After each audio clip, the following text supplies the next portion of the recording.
Hello, dancers. Jess here. It's been a while. This piece was published quite a while ago, but I did want to finally talk a little bit about the New York Times piece, What is a Ballet Body? After all, I have a program called the Dancer's Best Body Program. And so I would say that this topic is quite near and dear to my whole vision with the whole dancer, my whole mission in supporting dancers and shifting the focus in the greater dance world as a whole. I really have some very big goals as far as what's possible through the whole dancer. And so this article, when I first saw it, I was really excited to see and very optimistic for what it might share and what's possible for all of us moving forward. Now, if you've read it, which I'm sure many of you have by now, you know that it left quite a bit to be desired. The number one thing I want to say in starting out chatting about it is the dancers who shared and spoke out. I applaud each and every one of them for sharing with such vulnerability and such openness and really giving light or bringing light to what the dancer experience is, because I think that people outside of dance really don't necessarily understand it, and there are a lot of preconceived notions about what the dance experience is, what a dancer's body should be, how dancers can achieve that, and all of these things. So I think that each and every one of the dancers who spoke out should be really applauded and thanked for giving of themselves in that way and bringing this conversation to more light. I'll also say, even if the article itself didn't quite do what we wanted and didn't have, the most positive over in and of itself, the fact that so many people are now talking more about this and there's a greater awareness, and I think even the fact that we've gotten to hear the takes from, not only the dancers who were involved, but then all of the people within the dance world who are trying to move the needle of body inclusivity and more diversity in dance from both a body and racial perspective, and bring change to a beautiful art that really does need change.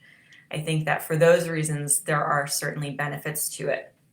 In today's discussion, today's chat about this article, I went through like bit by bit, and I really kind of tried to dive into what I thought was positive and what we can draw from and take forward, and what, again, I think needs additional consideration and possible shifts and changes in not only in the discussion, but in the way dancers approach these things for yourselves.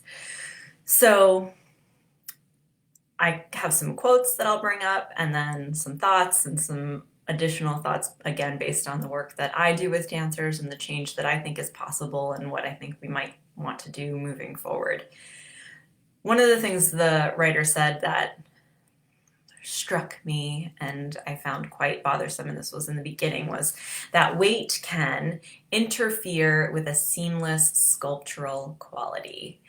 And I have had this discussion with clients where if you're in dance training, especially those of you who are in a pre-professional and professional level, regardless of your body size, if you're doing ballet, the shape and quality of line is possible, no matter what the size of your physical being is, just due to the actual nature of ballet movement.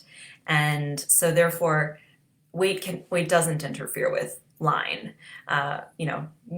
People can make arguments to the contrary, but weight within the scope of ballet training, it doesn't interfere with line. And I think that we do see examples of this in dancers of varying body shapes and sizes. And we can see, like, she has really beautiful lines, and perhaps she's not at a super low weight that we have come to associate with ideal ballet body.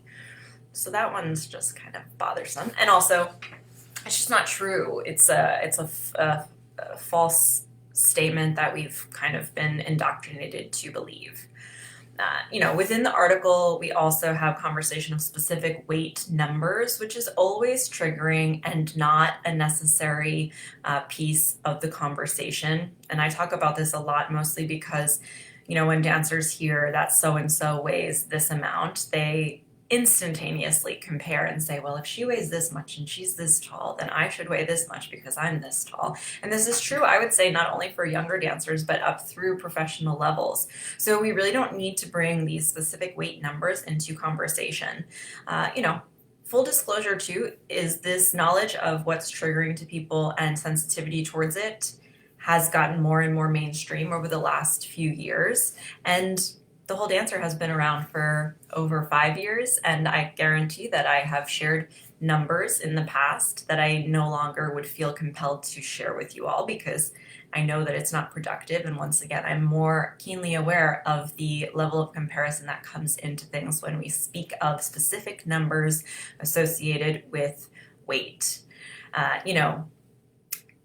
I think that Catherine Morgan is such a brilliant champion for positive body image and body inclusivity in dance. And so I did want to share something she said. She said she went into Miami City Ballet with full open disclosure, saying, I have this particular condition. This is how my body is, and I'm never going to be the smallest one on stage.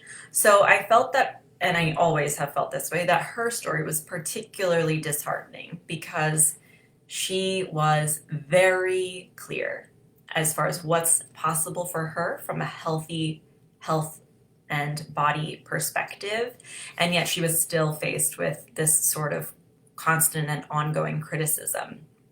And I think that we need to take from her experience the fact that you need to continue to be open and honest with where you are at a healthy place, when you are at a healthy place, and when you're struggling.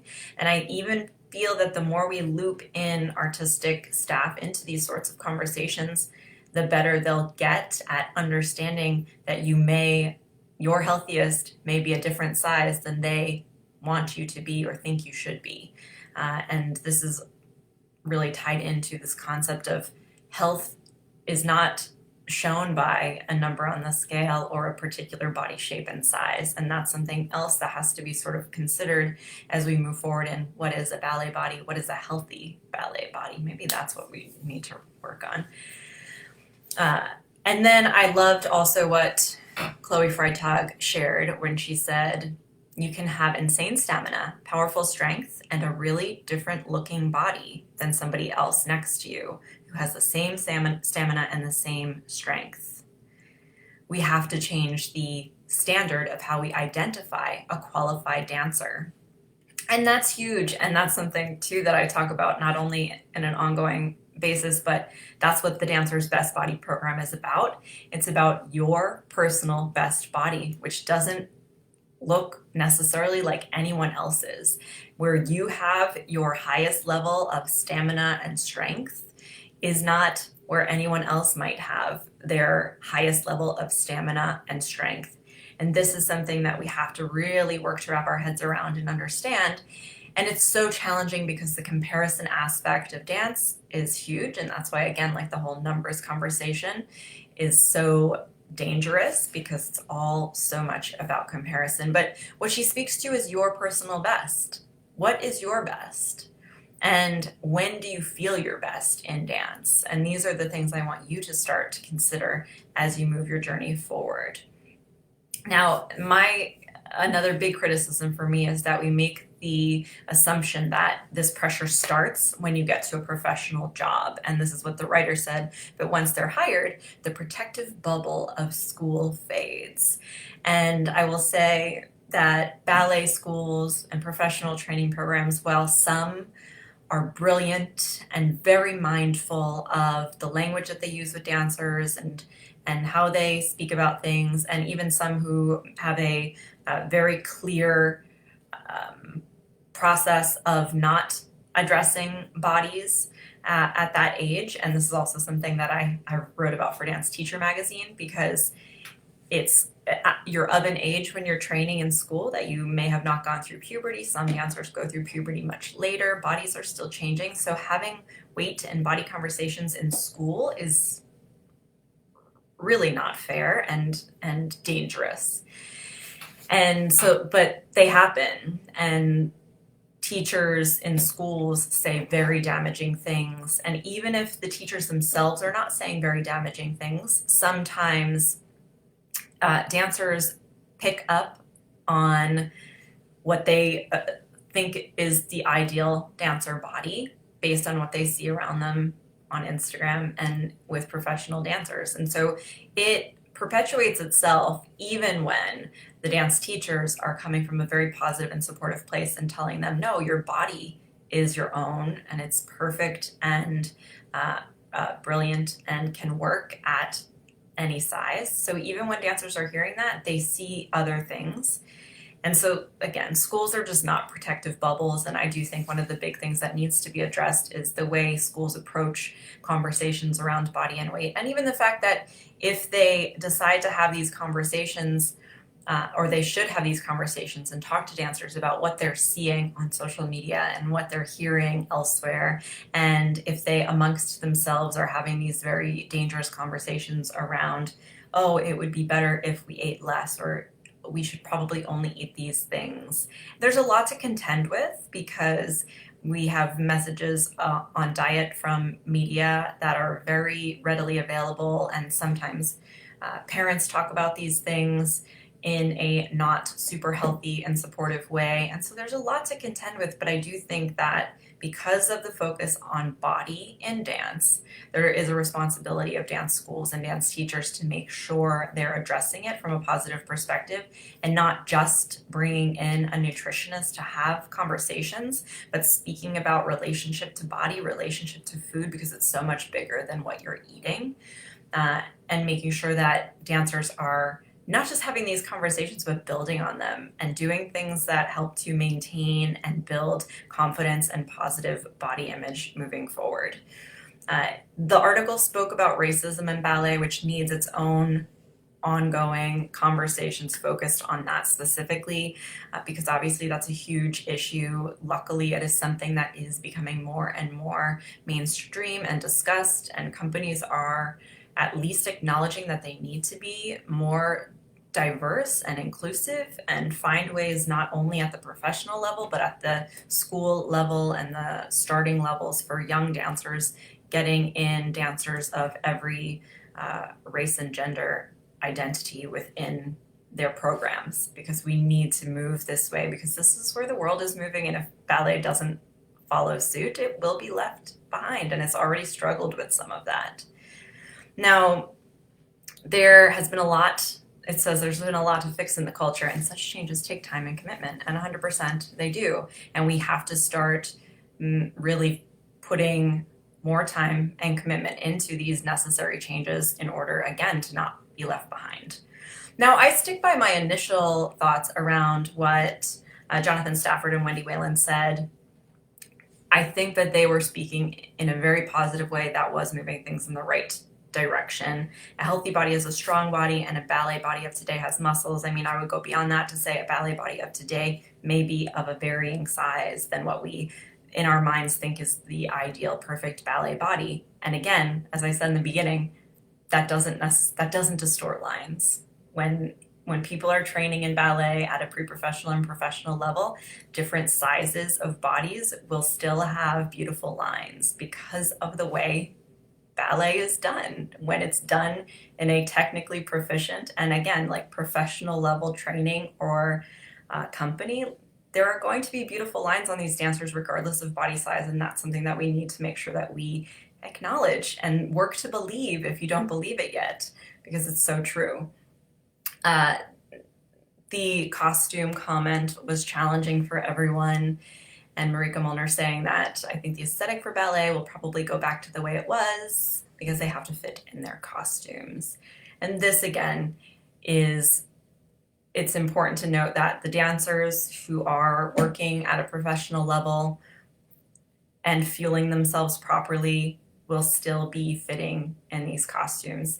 The biggest challenge I think dancers face is relationship to food and body, and the negative potential impact that that can have on stress hormones, and the negative potential impact that that can have on how we view ourselves and how we value ourselves, and how you see yourself in the studio.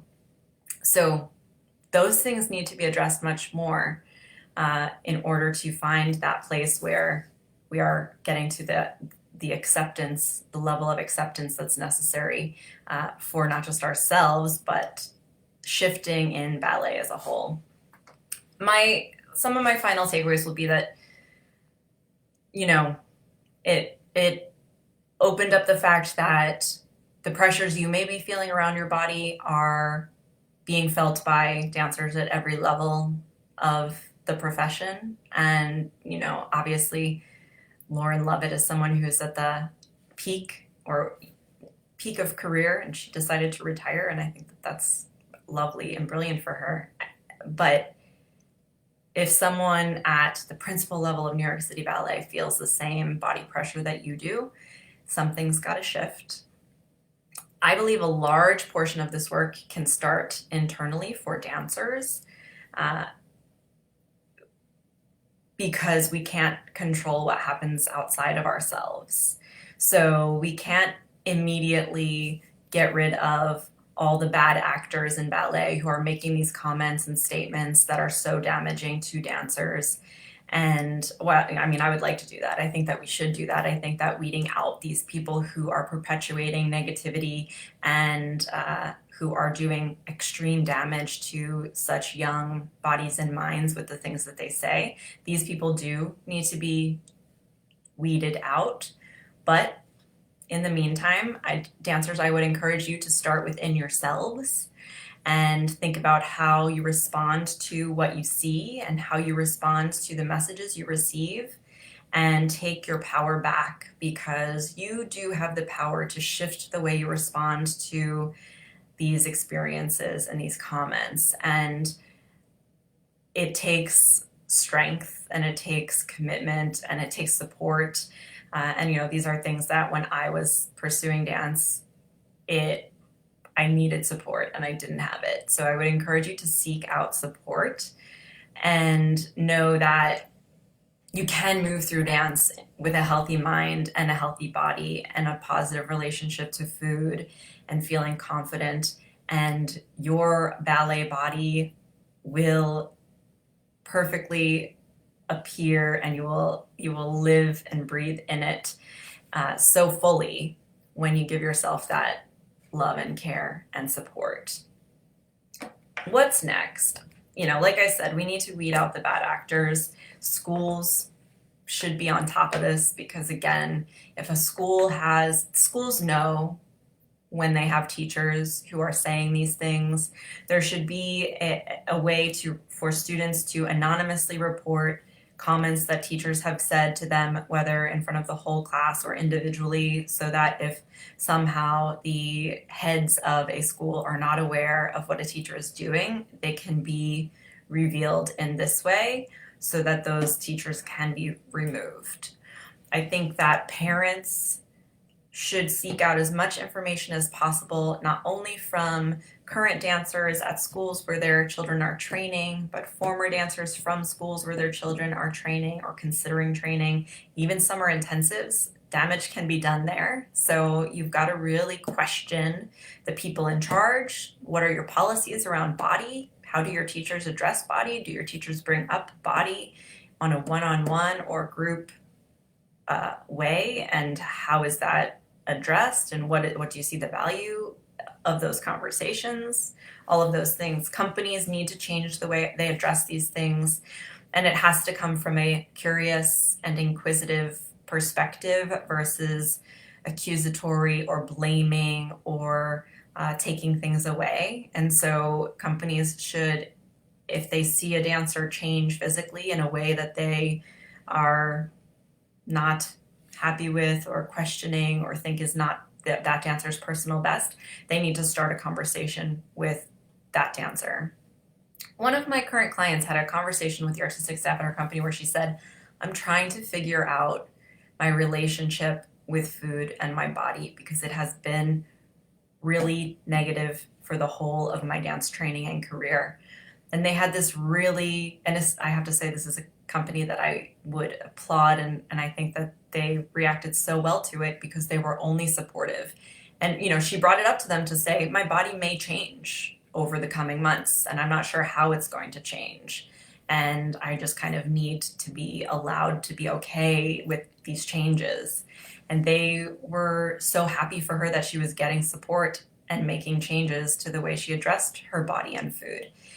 And so companies need to be doing those things and seeking out resources and people to help create programs that support them in how they address these things and their dancers in feeling good and strong and healthy and confident within themselves.